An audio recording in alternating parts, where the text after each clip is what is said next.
क्या बोल रहा था कि थोड़ा सा टाइम मुझे इस चीज में चाहिए। अभी सर्वर डॉट जेएस पे मैं काम कर रहा हूँ डेटाबेस कनेक्शन के लिए। मैं बस ये दिखाने की कोशिश कर रहा था कि कॉन्फ़िग फोल्डर में हम डेटाबेस का सारा लॉजिक रखते हैं और उसको बस इंपोर्ट कराते हैं अपने मेन फाइल में। ठीक है, सर्वर डॉट जेएस में यहाँ पे मैंने रिक्वायर करवा लिया उस चीज को। यहाँ पे आप कट करो, आप इस चीज को कट हो गया। अब मैं थोड़ा सा काम करूंगा कहाँ पे, इंडेक्स डॉट जेएस पे। डीबी को भी हटाओ, ठीक है, डीबी को हटाओ। सर अब अपन काम करेंगे इंडेक्स डॉट जेएस पे। तो यहाँ पे वापस से index dot JS package dot JS में लिख दो इंडेक्स डॉट जेएस। ठीक है, इंडेक्स डॉट जेएस लिख दिया हमने। ये सर्वर को बंद करो पहले तो भाई, दोनों सर्वर बंद हो गया। वापस से स्टार्ट करो, npm start, server is running on port 4000। सही है, कोई दिक्कत नहीं है। 4000 पे रन कर रहा है ये अपनी चीजें। ओके ओके ओके, मैं क्या बताने की कोशिश कर रहा हूँ, इंडेक्स डॉट जेएस में अपन काम कर रहे हैं। अब मैं ये बता रहा हूँ कि प्रोसेस आपको याद है कि क्लाउडिनरी पे क्या प्रोसेस था। यहाँ देखो नहीं है तो सबसे पहले इंस्टॉल किया हमने क्लाउडिनरी का लाइब्रेरी। सेकेंड चीज रिक्वायर करवाया, कॉन्फ़िगर करवाया, उसके बाद ये लॉजिक लिखा, ये वाला लॉजिक यहाँ से क्लाउडिनरी डॉट अपलोड डॉट अपलोड। ठीक है, क्लाउडिनरी डॉट अपलोड डॉट अपलोड। ठीक है, अब मैं कौन जो चेंज करूंगा वो इसमें करूंगा क्लाउडिनरी कॉन्फ़िग में। आप ये बताओ कि जो भी हम डेटा, जो भी हम यूआरएल लिखते हैं सर्वर पे, वो डायरेक्टली ऐसे लिख देते हैं? नहीं, ये काफी चीजें इंडस्ट्री के हिसाब से मैं बता रहा हूँ कि फॉर एग्जांपल ये मैंने जो हार्ड कोडेड यहाँ पे डाला है ना, क्लाउड नेम एपीआई की, एपीआई सीक्रेट, ये सब ऐसे नहीं डलता, ये सब ऐसे नहीं डलता। उसके लिए मुझे क्या चाहिए, एक डॉट env का लाइब्रेरी चाहिए। मैं देखूंगा कि क्या मेरा इंस्टॉल्ड है पैकेज डॉट जेसन में। डॉट env देखो, डॉट env है, इसका काम बताऊंगा। डॉट env लाइब्रेरी ये काम करता है ना। अगर नहीं है तो आप npm इंस्टॉल करके डॉट env को इंस्टॉल कर लेना। मैं दूसरा सर्वर खोला, दूसरा टर्मिनल, यहाँ पे npm इंस्टॉल डॉट env कर लेना। सबसे पहला स्टेप आपका ये होना चाहिए। कर लिया, इसको काट दो आप। मेरा पहले से है तो कोई जरूरत नहीं है। ये क्या करेगा डॉट env, ये डॉट env वाला जो है ना, ये फाइल अपने पास, ये रीड करेगा उसको। रीड क्या करेगा, ये रीड क्या करेगा मैं बताता हूँ, करके दिखाता हूँ। जैसे यहाँ पे क्लाउड नेम है ना, तो इसको मैं कट करूंगा, इसको मैं कट करूंगा क्लाउड नेम को, और यहाँ पे डॉट env में गया, cloud name is equal to this. ठीक है, एपीआई की, एपीआई की था इज इक्वल टू लिखेंगे, और एपीआई सीक्रेट, तीन ही चीजें अपने पास। एपीआई की को भी मैं यहाँ से कट करूंगा, एपीआई की को मैं यहाँ पेस्ट करूंगा। तीसरा चीज एपीआई सीक्रेट, यहाँ से मैं कट करूंगा, यहाँ पे मैं पेस्ट करूंगा। चीज समझ रहे हो कि मैं क्या कहने की कोशिश कर रहा हूँ। अब यहाँ पे क्लाउड नेम मैं डाल दूंगा,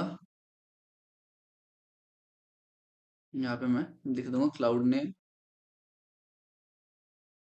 यहाँ पे दूसरा लिखूंगा मैं एपीआई की। ठीक है, अब देखते जाओ, ये सब चीजें काफी काम देती है। अपन हार्ड कोड नहीं लिख सकते कोई भी चीज। और एपीआई सीक्रेट ये आएगा यहाँ पे। ठीक है, बैकएंड अगर सीखना ही है तो एकदम भाई डेप्थ में सीखो, क्या दिक्कत। अब ये काम करेगा क्या मेरा, अब ये काम करेगा नहीं करेगा, बताता हूँ रीजन। इसके लिए अपने को एक चीज चाहिए होती है। ठीक है, दो चीज चाहिए, दो चीज इंक्लूड करवाना पड़ेगा। पहला चीज, यहाँ पे मैं किया नहीं हूँ, वो चीज मैं करके दिखाता हूँ। Require dot env dot config, मैं यही बोल रहा था। रिक्वायर करना है डॉट env जो कि लाइब्रेरी है, और उसका कॉन्फ़िगरेशन करना है, ऑटोमेटिकली वो कर देगा। तो ये लाइन मत भूलना जब भी अपन डॉट env के साथ खेल रहे हो, या जब भी उसमें कोई डेटा स्टोर करवा रहे हो। ठीक है, ये लाइन अपने के लिए बहुत इंपॉर्टेंट है डॉट env के लिए। ये लाइन हो गया, अपन यहाँ यूज कर रहे हैं। तो यहाँ क्या लिखना पड़ेगा, जहां भी हम डॉट env का यूज करेंगे ना, वहां पे अपने को लिखना पड़ेगा process dot env dot cloud name. यहाँ पे भी अपन लिखेंगे प्रोसेस डॉट env डॉट, यहाँ पे भी लिख देते हैं अपन process.env सही है ना? सही है।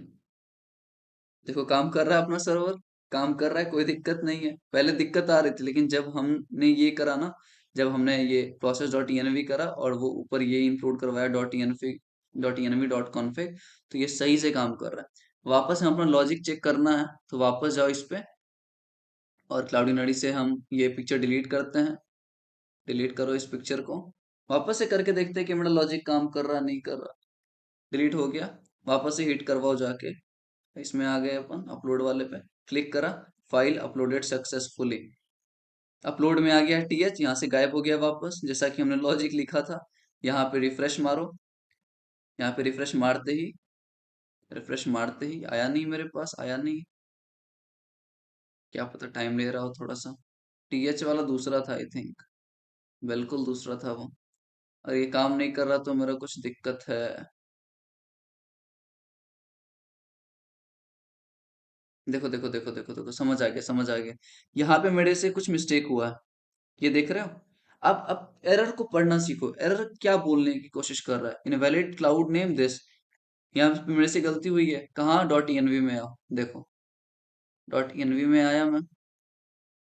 यहाँ पे मुझे ये नहीं देना है, कॉमा अगर दे दूं मैं, कॉमा अगर सब में दूं,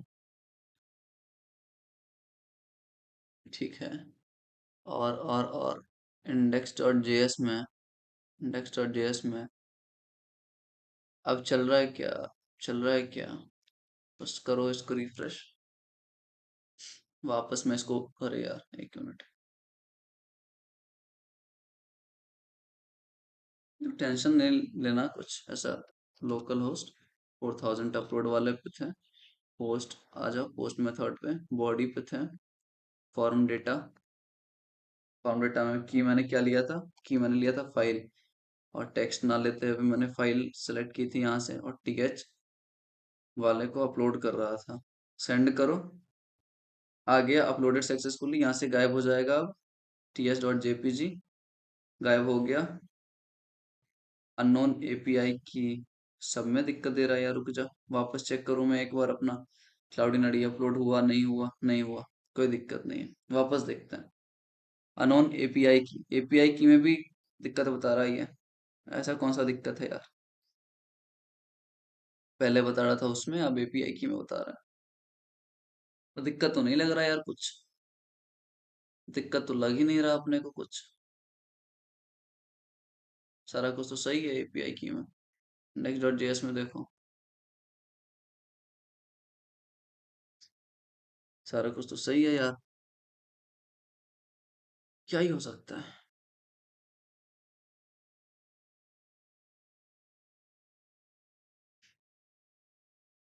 यहाँ पे ये कॉमा दिखा रही है, डबल कोट्स, ठीक है।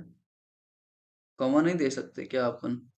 चलो कॉमा नहीं देता, कॉमा अगर नहीं देते हैं तो ये अब काम करेगा। सेंड करो, सेंड करो, सेंड करो। अननोन एपीआई की, भाई ये गलती कर कहाँ रहा है। एपीआई की इसको ये रीड नहीं कर पा रहा यार, एपीआई की को ये रीड नहीं कर रहा। अच्छा ये डायरेक्ट अपन ऐसे दें, अपन तीनों में ऐसा लगा दें सेमी कलन, अब ये काम करेगा? ये छोटी छोटी चीजें हैं जो दिमाग खराब करेगी, तो इसमें काफी अपने को रखना पड़ेगा। अभी भी ये नहीं कर रहा, अभी भी ये नहीं कर रहा। क्लाउडी पे देखते हैं, रिफ्रेश करो। चलो यार ये सब आप लोग कर सकते हो, थोड़ी मोड़ी चीजें जो है ना, कि कैसे ये काम कर सकता है कैसे, क्योंकि पहले दिक्कत नहीं आ रही थी अपने को। जब मैंने ये प्रोसेस डॉट env करा नहीं करा था तो अपने को दिक्कत नहीं आ रही थी। चलो इसको हटाते हैं जल्दी से। फॉर एग्जाम्पल मैं ये यूज नहीं कर रहा, फॉर एग्जाम्पल मैं ये यूज नहीं कर रहा, डॉट env वाला कॉन्फ़िगरेशन। ये तीनों हटाओ आप पहले आप, मैं ऐसे ही करके दिखाता हूँ। जरूरी नहीं है कि आपको यूज करना, लेकिन ये प्रोफेशनल तरीका है, कोई भी चीज आप यूज करो। ठीक है, यहाँ से मैं वापस को कॉपी करता हूँ, यहाँ पेस्ट करूंगा, कॉमा लगाओ, वापस से इसको कॉपी करो। ठीक है, यहाँ पेस्ट करो, कॉमा, एंड थर्ड थिंग जो मेरे पास था, ये वाला कॉपी करो एंड यहाँ पे पेस्ट करो। तो ये चीज आप लोग ये ट्राई करना कि कैसे ये चीज पॉसिबल है कि अब देखो अब चल रहा है ये अपना। अब जब मैं हिट करवाऊंगा, अब मैं प्रोसेस डॉट टीएनवी वाला कॉन्सेप्ट यूज नहीं कर रहा, अब मैं डायरेक्टली कर रहा हूँ हार्ड कोडेड। यहाँ पे आया टीएस डॉट जेपीजी, यहाँ पे आ गया मेरा एपीआई की, कोई प्रॉब्लम नहीं है, कोई प्रॉब्लम नहीं है। अब रिफ्रेश करता हूँ मैं अपना क्लाउडिनरी, तो वहां पे आ रहा है मेरा एसेट, वहां पे मेरा पिक्चर आ रहा है। तो अब आप लोग बताना कि प्रोसेस डॉट टीएनवी क्यों काम नहीं कर रहा। ठीक है, अगर पॉसिबल हो तो कमेंट में आप बता सकते हो कि मुझे ये प्रॉब्लम आ रही थी और इस तरीके से मेरा सॉल्व हो गया। ठीक है, नेक्स्ट लेक्चर में हम काफी कुछ देखेंगे डिटेल में। ये तो फाइल अपलोडिंग का पूरा कॉन्सेप्ट था। नेक्स्ट लेक्चर से हम स्टार्ट करेंगे मॉड्यूलराइजेशन, कि कैसे अपने छोटे छोटे कोड को चंक्स में डिफरेंट फोल्डर्स में रखते हैं ताकि वो रीडेबल हो, ताकि वो अच्छा दिखे। जैसा अभी मोंगोडीबी के साथ किया हमने, कॉन्फ़िग में रख दिया उसको, तो हर एक पार्ट को रखेंगे। ठीक है, चलो नेक्स्ट लेक्चर में मिलते हैं हम।